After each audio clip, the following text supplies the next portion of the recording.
বড় পীর আব্দুল কাদের জিলানী ভণ্ড না খাঁটি? আরো জোরে 4 বছর বয়স। কয় বছর? তো ওনার উস্তাদের কাছে যাই, ওনার মা বলছে আমার ছেলেটাকে কোরআনে হাফেজ বানাই দিই। তো মা চলে গেছেন, উস্তাদ বলে আব্দুল কাদের পড়ো আউযু বিল্লাহি মিনাশ শাইতানির রাজিম। আব্দুল কাদের জিলানী বলছে ওটা আমি জানি। পড়ো বিসমিল্লাহির রহমানির রহিম, ওটা আমি জানি। পড়ো আলহামদুলিল্লাহি রাব্বিল আলামিন, বলে ওটা আমি জানি। পড়ো আলিফ লাম মিম যালিকাল কিতাবু লা রাইবা ফীহ, বলে ওটাও আমি জানি। উস্তাদ বলছে কতদূর জানো? 4 বছরের ছেলে আব্দুল কাদের জিলানী ডাক দিয়ে কয় উস্তাদজি আমার 18 পারা পর্যন্ত মুখস্থ আছে। বয়স কত গো? তো উস্তাদ কয় এটা কি জিন নাকি? এই বয়সে 4 পা কত? 18। বাড়ি যা, বড় পেশে বাড়ি গেছে। বিকাল বেলায় বড় পীর আব্দুল কাদের জিলানীর বাড়িতে উস্তাদ হাজির। আসসালামু আলাইকুম ইয়া আহলাল বাইত, সালাম দিচ্ছে। বাড়ির ঘরের ভিতরে কে আছেন সালাম নেন। পর্দার আড়াল থেকে আম্মা জান ডাক দিয়ে কয় ওয়া আলাইকুমুস সালাম। কে গো বাবাজি? আমি তো কোনো পুরুষের সামনে যাই না। উনি কোনো পুরুষের সামনে যায় না। আর আমাদের দেশে মহিলার থেকে পুরুষের থেকে বাজারে মহিলাই বেশি। ঈদের যখন মার্কেট দেখবেন দোকানের ভিতরে খালি মহিলা। মাসাসির আবার রাগ করেন না যে এত টাকা দিলাম তাও বক্তার মন ভরল না, তোর টাকা ফেরত দিয়ে যাও। আমি তো সামনে যাই না। মা সামনে আসা লাগবে না। আপনি কে গো? ডাক দিয়ে বলছে মা আমি আপনার ছেলে আব্দুল কাদেরের উস্তাদ। আমার ছেলে কি কোনো বেয়াদবি করেছে? বলে না মা। কেন আসছেন? আপনি হাফেজ বানাইতে দিলেন গো মা, আপনার ছেলের তো 18 পারা মুখস্থ। মহিলা প্যান্ডেল আছে নাকি? মাসাসিদের প্যান্ডেল আছে?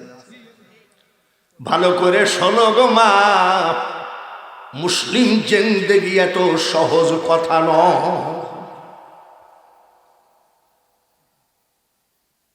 আপনার ছেলেকে হাফেজ বানাই দিলে 18 পারা মুখস্থ। মা ডাক দিয়ে কয় উস্তাদজি ঠিকই বলেছেন। আমি আমার ছেলে আব্দুল কাদেরকে যখন ঘুম পড়াই 1 পারা কোরআন শরীফ মুখস্থ শোনায়ে ঘুম পড়াই। বলেন এটা কোন থানা? সাথিয়া থানার ভিতরে এমন কোন মা কি আছে ছেলেকে ঘুম পাড়ানোর সময় কোরআন শরীফ পড়ে ঘুম পড়ে?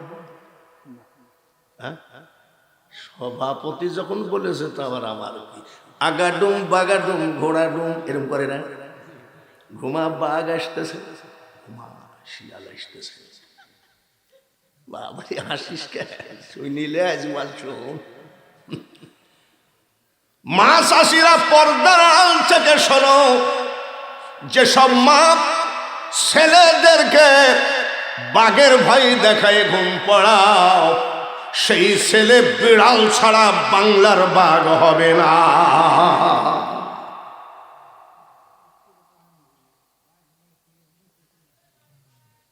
কি কইল? কিসের মিথ্যা কথা?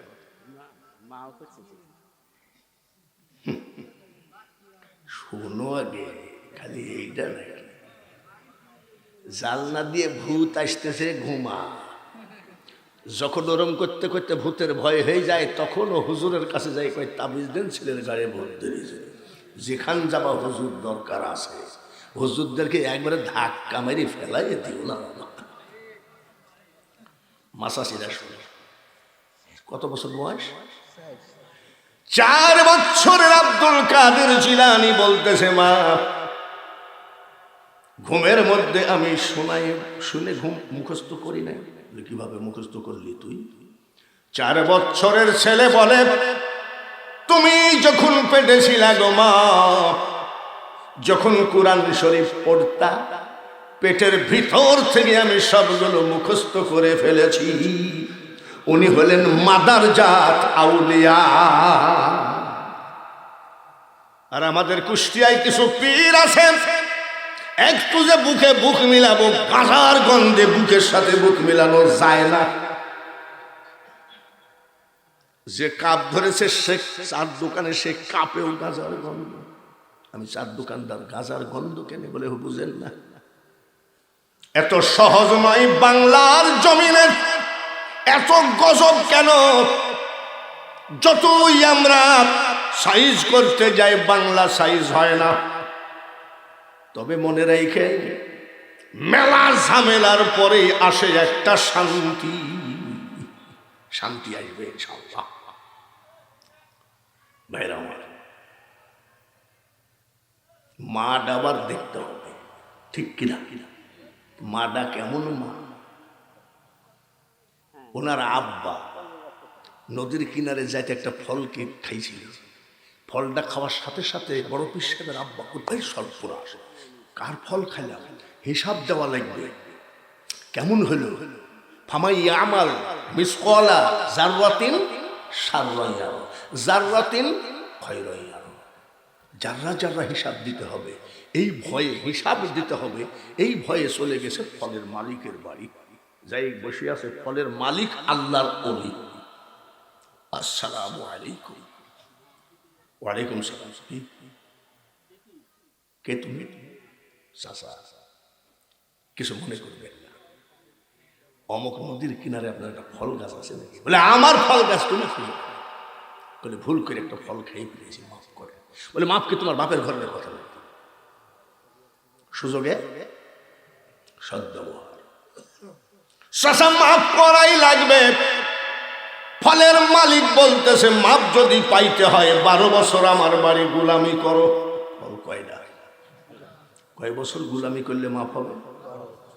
একটা ফলে যদি 12 বছর গোলামি করলে মাপ হয়। এইবার বলেন তো, অমন ফল আমরা খাইছি কি খাই না? বাজারে বড়ই বেচে কত করে রে? বলে 60 টাকা। দে 1 কেজি ওজন কর। 1 কেজি দাঁড়ি পাল্লাই ওজন করতে করতে 250 মারিয়েছি। নাকি হাসছেন? আমার এখানে একটা আতর ব্যস্ত একটা লোক, দেখুন আর কামলা টামলা দেয়। আমি আতর আর বেশিস নেই বলে না, কেন? বলে সব চিঠা। আতর বাক্স খুলি, কয় যে এটা কি দেখি, ওটা কি দেখি, মাখে 10-15 রকম মাইকে, বলে যে সব ভেজাল। যা, আমরা সেই লোক না ভাই। বলি গিয়া তো সহজ কথা নাকি? ফল একটা, গোলামি কত বছর? আমার শালা আমার বাড়িতে এসছে, বলছে দুলা ভাই 1 কেজি আপেল, এই কি আঙ্গুর নেই জানলে? 1 কেজি আঙ্গুর আল্লাহ ওজন করতেছে। আর আমার শালা খালি গিলতি আছে, গিলতি আছে। তোর বাপের তা গিলিস নাকি? বাবা, মুসলমান জিন্দেগি বড় সচ্চা, সুন্দর, পবিত্র জিন্দেগি। কামাইতে পারলেই জান্নাতের দরজা খোলা। ঠিক আছে, 12 বছর গোলামি করতে রাজি। 12 বছর গোলামি করছে, ফল কয়টা? 12 বছর পর বলছে যে চাচা 12 বছর তো আজকে হয়ে গেল। 12 বছর হয়ে গেলে তোমার বাপের কি? বলে আপনি যে মাফ করবেন বললেন, বলে মাফ কি? তোমার বাপের ঘরের কথা ফল খেলি গেলে তুমি? বলছি মাফ করবেন না? না, 12 বছর মিস কি করলে মাফ করবেন? বলে আমি যেটা বলবো সেটা করবা নাকি? বল তাহলে মাফ কি? বলে আমার একটা মেয়ে আছে, তোমাকে বিয়ে করতে হবে। বলে চাচা আমাকে মাফ করতে হবে, আমি ওই কাজটা বাদে অন্য ডিউটি দেই। আর আমি হলে কি বলতাম? হ্যাঁ, কাজী ডাকো, বিয়ে পড়ায় দাও, বাড়ি নিয়ে যাই সাপল দিয়ে 12 বছরের রাগ আমি মেটাবো, ঠিক কিনা? চাচা চাচা ওই কাজটা বাদ দেন, আমি পারবো না। বলে এটাই করেন। আচ্ছা এইটা করলে আপনি মাফ করবেন তো? বলে হ্যাঁ মাফ করব। বলে তাহলে কি করব? বিয়ে পড়াইয়ে দেন। বলে কাজী ডাকবো নাকি? বলে হ্যাঁ কাজী ডাকে। কাজী ডাকার আগে আমার মেয়ের ডিজাইন শোনো। কাজী ডাকবো, আমার মেয়ের ডিজাইন শোনো। আমার মেয়ে ঠসা, কানে শোনে। আমার মেয়ে কানা, চোখে চোখে। আমার মেয়ে বুবা, কথা বলতে জানে না, আমার মেয়ে ন্যাংরা, হাঁটতে জানে না, বিয়ে করবি না কি বল? বড় বিশ্বের বাপ মনে মনে কয় কি বলবো, চাচা মাল তো একেবারে অসল, এখন মাপ তো পাইতে হবে, দেন দিয়ে দেন। কাজী ডাকলেন, বিয়ে দিয়ে দিয়ে। কাজী ডাকি কি করলেন? এইটা হলো বাসর ঘর, আমার মেয়ে এই ঘরে আসে। বড় পীর সাহেবের বাবা বাসর ঘরের বারান্দায় যায়, কয় আসসালামু আলাইকুম ইয়া আহলাল বাইত। ঘরে কে আছেন? সালাম দেন। সুবহানাল্লাহ। যতগুলো বিয়ে করেছেন বাসর ঘরে বউকে সালাম দিয়েছেন? জোরে কোন দিয়েছেন? টাইমই তো দেননি। কথা লাভ একজন বিশ্ব সুন্দরী বলছে ওয়া আলাইকুম আসসালাম, বিশ্ব সুন্দরী, সুবহানাল্লাহ।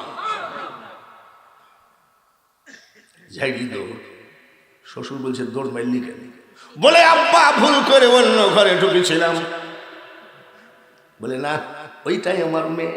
সুবহানাল্লাহ, মারহাবা। বলে চাচা আপনি যে বললেন ন্যাংরা, লাভ দিয়ে উঠলো পা, ন্যাংরা না। আমি সালাম দিলাম, সালামের জবাব শুনলো ঠসানা। ওয়া আলাইকুম সালাম বলল বুবানা, আমাকে দেখলো কানা না। বলে বেটা শোন, ন্যাংরা বলিসি কেন রে?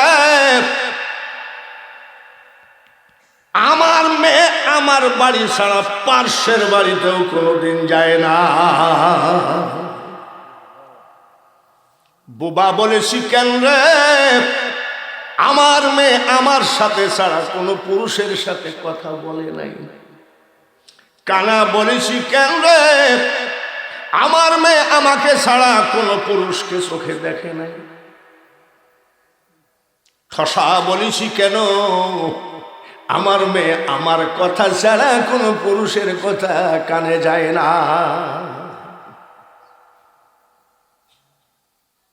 এই ঘরে আব্দুল কাদের জিলানী। মা শাশিরা গো, সুন্দর হওয়ার জন্য কত ডিজাইনের ক্রিম মাখো গো মা।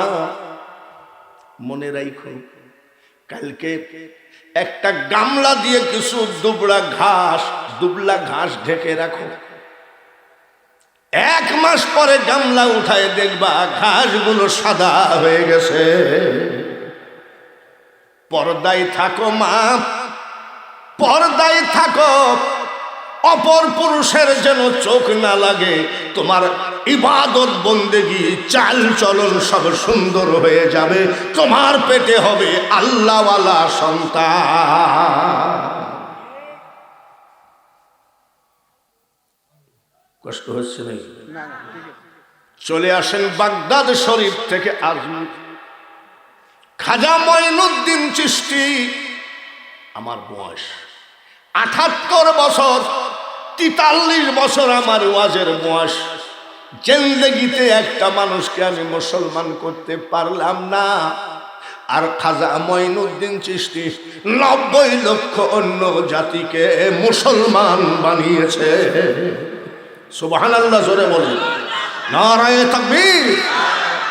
বলেন তো কত লাখ?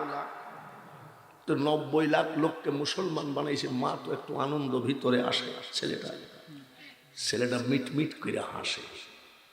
মা ডাক দিয়ে বলে মঈনুদ্দিন তুই হাসিস কেন? বলে মা এমনি আমার হাসি আসতেছে। বলে এমনি কোনোদিন হাসি আসে না, কি জন্য হাসছিস বল? বলে মা গো, 1000 না 2000 না 90 লক্ষ অন্য জাতিকে মুসলমান বানিয়েছি। বলে তাহলে তুই হাসবে কেন? আমি হাসবো? তুই হাসার কি? এটা তো তোর কৃতিত্ব নয়, এই কৃতিত্ব হলো আমি তোর মার। কেমন মা?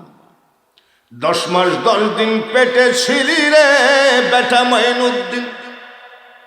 1 নাইট আমি ঘুমাই নাই।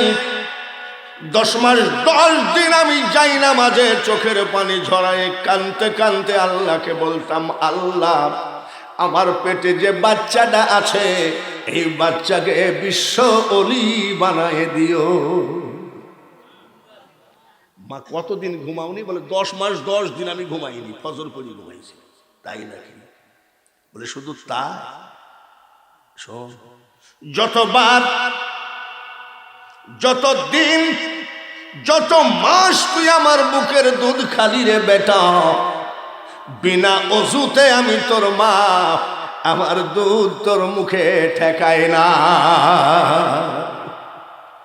আপনাদের পাবনা জেলার সাথিয়া থানা আর আমাদের কুষ্টিয়া জেলার দৌলতপুর থানা, 2 থানার ভিতরে এমন মা কি হবে নাকি যে যতবার দুধ খাইছে ততবার ওযু করিছে? সুবহানাল্লাহ। যেদিন তোমার ডাক পড়িবে গো মা, ওই কবর মাঝে শুইতে জোগাড় কিছু করছো মা গো, তার মাঝে বিষাইতে এমন আজাব দিবে গো মা ওই কবরের ওই মাটিতে, আর গলা পেটে পড়বে রক্ত চিৎকারের ওই চোটেতে মাগো। সর্বপ্রথমে আমি একটা আয়াত পড়েছি, হাক্কাতু কাতিহি ওয়ালা তামুতুন্না ইল্লা ওয়া আনতুম মুসলিমুন।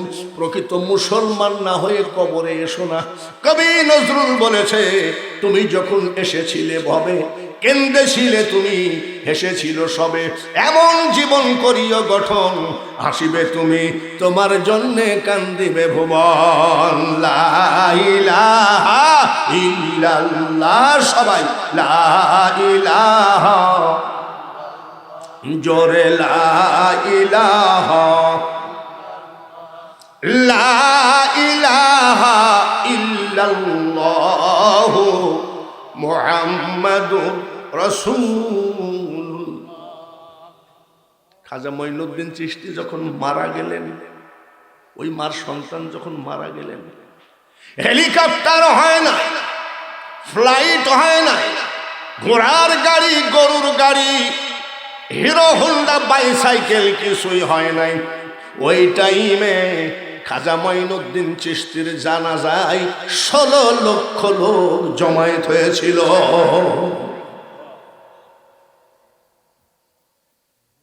জানাজায় গেলে আমরা সবাই বলি, মুখের কাফনটা একটু সরাও তো ভাই, একটু দেখি শেষবারের মতো। নাই আপনাকে, আপনাদের এলাকায় দেখে না নাকি? মুখের কাফনটা সরায় দেখে, জীবিত থাকাকালীন যে নূর চেহারাই ছিল তার থেকে কোটি কোটি গুণ নূর চেহারা লাশের উপরে দেখা গেছে। ওই লাশের উপরে নূর মোবারক দেখে আরো অন্য জাতি 1 লক্ষ মুসলমান ওই দিনে হয়ে গেছে।